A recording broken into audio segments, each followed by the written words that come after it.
There are everyday actions to help prevent the spread of respiratory diseases. Wash your hands. Avoid close contact with people who are sick. Avoid touching your eyes, nose, and mouth. Stay home when you are sick.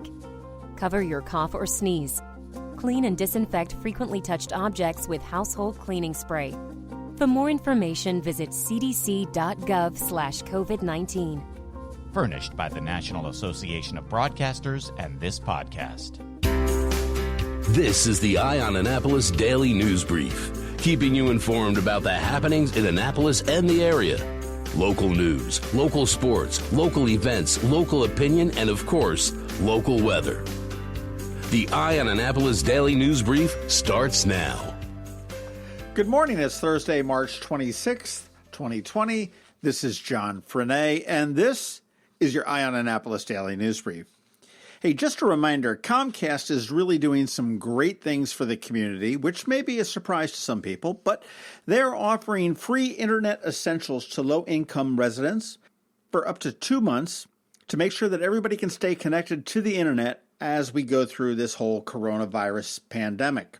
You can find out more information at xfinity.com.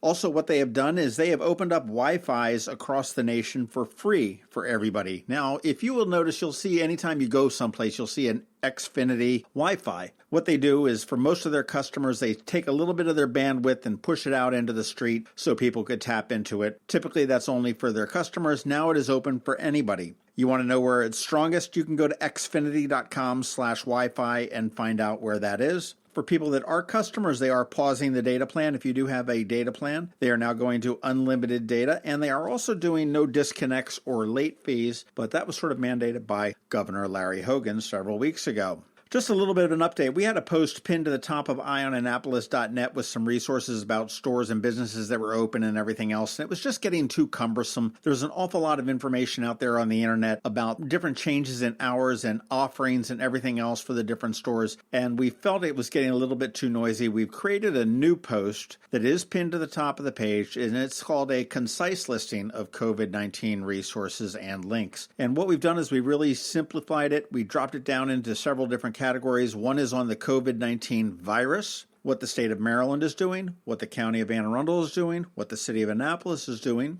ways that you can help, special links and resources for business, special links and resources for employees, and special links and resources for your sanity. We do have the other one up as well with all the restaurants and stores that are open in their hours. We do need to update that. We are working on that, but we will try to maintain that as best we can. Yesterday morning at 11 a.m., Governor Larry Hogan held another press conference, and as expected, the big news coming out of this one was that Dr. Karen Salmon, the superintendent of schools for the state of Maryland, announced that students will not return to the classroom for at least another 4 weeks. The current closure is going to be extended until April 24th of 2020. In addition to that big news, Governor Hogan said that any Marylander or visitor to Maryland who has recently been to the New York tri-state area must self-quarantine for 14 days. This is due to the exponential spread of the virus in New York. He has also requested a presidential disaster declaration for the state of Maryland, and he gave us an update on the hospital surge program, which is to increase the number of hospital beds to be able to treat the people suffering from the virus. Right now, currently, we have 2,400 beds, which is way ahead of schedule. Maryland just did receive $4 million in federal funds to be able to provide meals to older residents who may be shut in, and older residents that want to have a daily check-in call. Just an automated call saying, hey, are you doing okay? Press 1. You can register for that at 866-50-CHECK, C-H-E-C-K.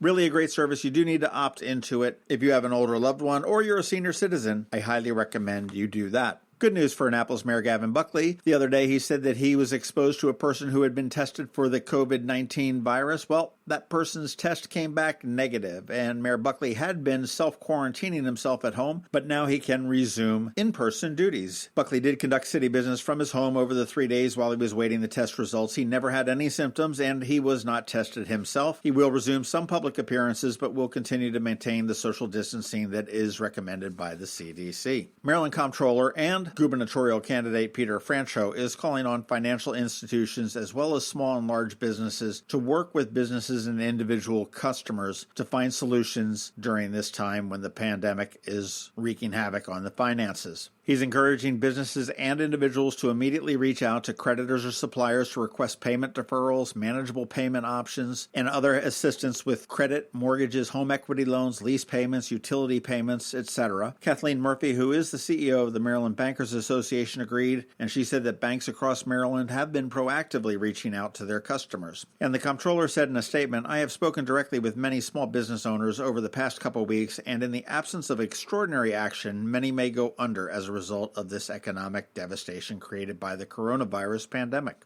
It is festival time in Annapolis. It is Thursday, and if it was any normal year, we'd have the Annapolis Film Festival starting. There would be lights up in the sky and limousines running around town and movie stars strolling the streets, but that's not happening this year because of the COVID-19 virus. The Annapolis Film Festival did go online this year in a bad scramble as soon as they realized that they couldn't hold it in person. They worked really hard to get most of the films to be able to be streamed. You can go to AnnapolisFilmFestival.com. When you get there, you want to click on the link on the very front page that says AFF Channel, and it will take you in there. You can buy tickets for individual films. They're $15 a piece, or the better deal is to buy a pass. It's good for Friday, Saturday, and Sunday. It's $75. Now, the only thing I will caution you is that it is linear for the most part, that you have to look at the schedule for the film festival, and that's when the films are going to be shown. It's not going to be like a pay-per-view or an on-demand where you can watch it all throughout the weekend. There are some limitations. You can fast forward it 10 minutes, you can rewind it 10 minutes, you can pause it for 10 minutes, but you're not able to get tired, stop it, and then watch the rest of it tomorrow. It all has to do with the licensing of these films because these are actually brand new films that are not really out in the theaters yet. But the Annapolis Film Festival is always a great time. It doesn't matter whether you're walking the streets of Annapolis or sitting on your couch. You'll see some great films. You'll get some great discussions out of it. And with everybody being encouraged to stay in the house, I do suggest you give this a shot for this weekend. Again, the tickets and all the information is available at AnnapolisFilmFestival.com. Just click on that AFF channel link. And a huge shout out to Latitude 38, which is the restaurant down on 12 Dock Street. These guys are such a great neighbor, and what they are doing today at 11 a.m. for those in need, they're having a free community farmers market. Anybody that's in need is welcome to come to the farmers market and take one bag of various items. They'll include produce, bread, dry goods, and other items. Items are limited, but they'll be available until they run out. And they're asking anybody who visits to take only what they need and leave the rest of the items for the others in the community in need. Totally free. There is no cost to take this. If you need some food, head on down to Latitude 38 a little bit later on today at 11 a.m. They have also retooled what they are doing, and they are going to be open. They will have curbside delivery. They'll have delivery via DoorDash, and they will also have takeout as well. And as far as their takeout goes, they also have beer, wine, cocktail kits, some grocery items, prepared meals, as well as ready-to-eat meals right off of their menu. Again, thank you, Latitude 38, for being such a great neighbor. It is Thursday, and Trevor is back from Annapolis Makerspace with your Annapolis Makerspace Maker Minutes. Of course, as we have every day, we have George Young with your local DMV weather forecast, and all of that is coming up in just 1 minute. But first, a little message from Solar Energy Services. Hello, Marylanders. I'm Rick Peters, president of Solar Energy Services. Have you been thinking about solar for your home or business? If so, now's the time. The economics of solar are better than ever, and there's no better source than the trusted team at Solar Energy Services. We're the local experts with the best reviews in town. We've been around for 40-plus years, and we'll be here even longer to back up the generous warranties we offer. Let me put the solar economics in perspective. A typical residential solar investment in Maryland has an annual rate of return between 8 and 12%. And where can you get 10% annual returns for more than 25 years with very low risk? Not in savings, not even in stocks. So make your smartest investment ever by installing solar now and enjoy the satisfaction of doing your part for clean energy. Don't wait another minute. Sunshine's a wasted. Call today, 410-923-6090, or visit solarsaves.net. Going out? You need the most up-to-date local weather. Here's George Young from DMV Weather in Annapolis with today's forecast. Hey everyone, this is George with DMV Weather, and this is your Eye on Annapolis forecast for Thursday, March 26th. After another rainy, cool day yesterday, conditions will be much better today with mixed skies, bringing a bit of sunshine back to the area, along with high temps near 60 degrees. Then rain chances will return tomorrow through the weekend as a frontal boundary moves in overhead, putting Anne Arundel County right in the middle of the battle between warmer air to the south, of the frontal boundary and cooler air to the north, with the general idea being temps near 70 on Friday, with 50s and showers on Saturday, followed by more potential showers and temps possibly 70 plus on Sunday, before skies finally clear out completely with temps near 60 on Monday and Tuesday. Okay, that's it for today. This is George Young of DMV Weather.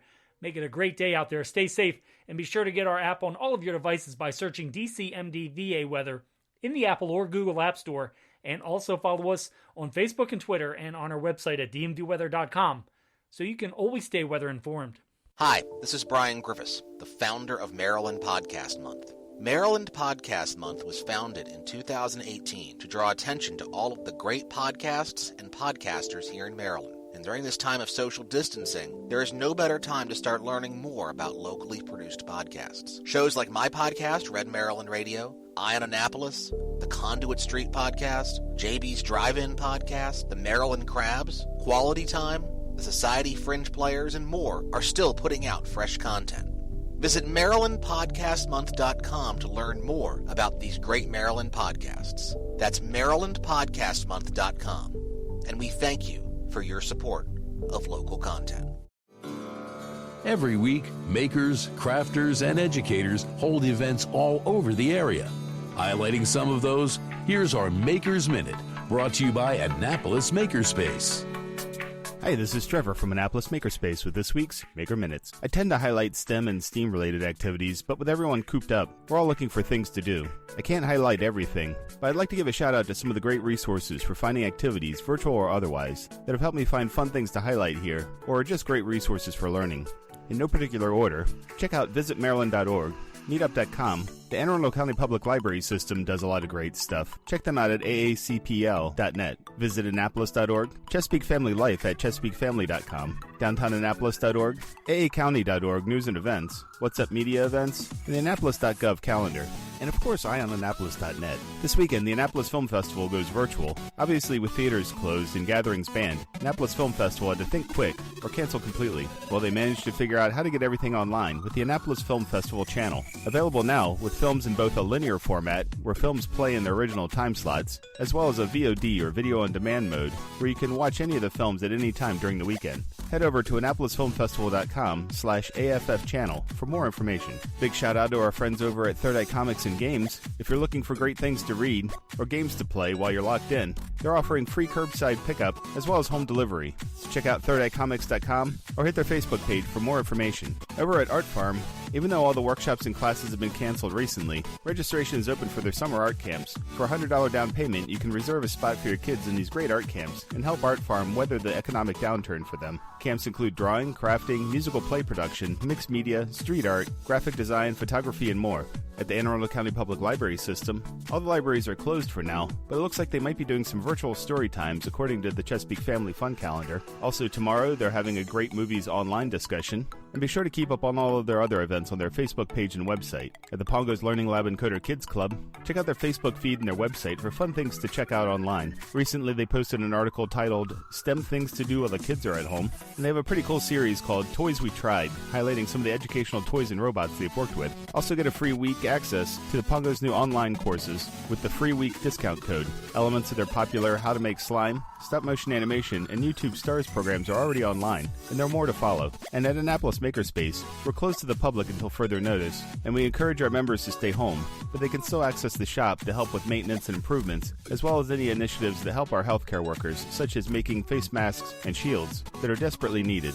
We had our first online virtual monthly meeting last Tuesday, and are happy that we have such great tech options available to us. Keep an eye on our Facebook, Meetup, and Twitter, in case we come up with some fun things to do online with you all. And if you have any questions about Annapolis Makerspace, the Maker Minutes, any of these events, or any of the stuff going on right now, drop me a line at trevor@makeannapolis.org, and I'll be happy to answer the questions. You can find links to all of these events at the Annapolis Makerspace website at makeannapolis.org. And whether you're making art, software, sawdust, or just a mess, chances are you're already a maker. This has been Trevor from Annapolis Makerspace with this week's Maker Minutes.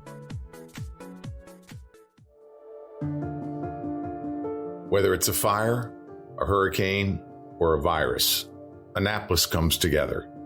We've done it time and time again, because this is a town that gets it, a town that knows how to lift each other up when the world falls down. As we face this new challenge, I encourage our community to come together as we've always done. I'm Steve Samaras from Zachary's Jewelers. I pledge to lend a hand to support my family, my team, my neighbors, and the small businesses in our town. Together, let's do what we've always done. You've been listening to the Eye on Annapolis Daily News Brief. Tell your friends and colleagues this is the podcast where you can keep up on the latest with what's going on in Annapolis. And also tell them about our website, eyeonannapolis.net, where you can find even more information. This podcast comes to you every Monday through Friday at 7 a.m., keeping you informed with the Eye on Annapolis Daily News Brief. And take a moment to listen to our other podcast, The Maryland Crabs, released every Thursday at noon.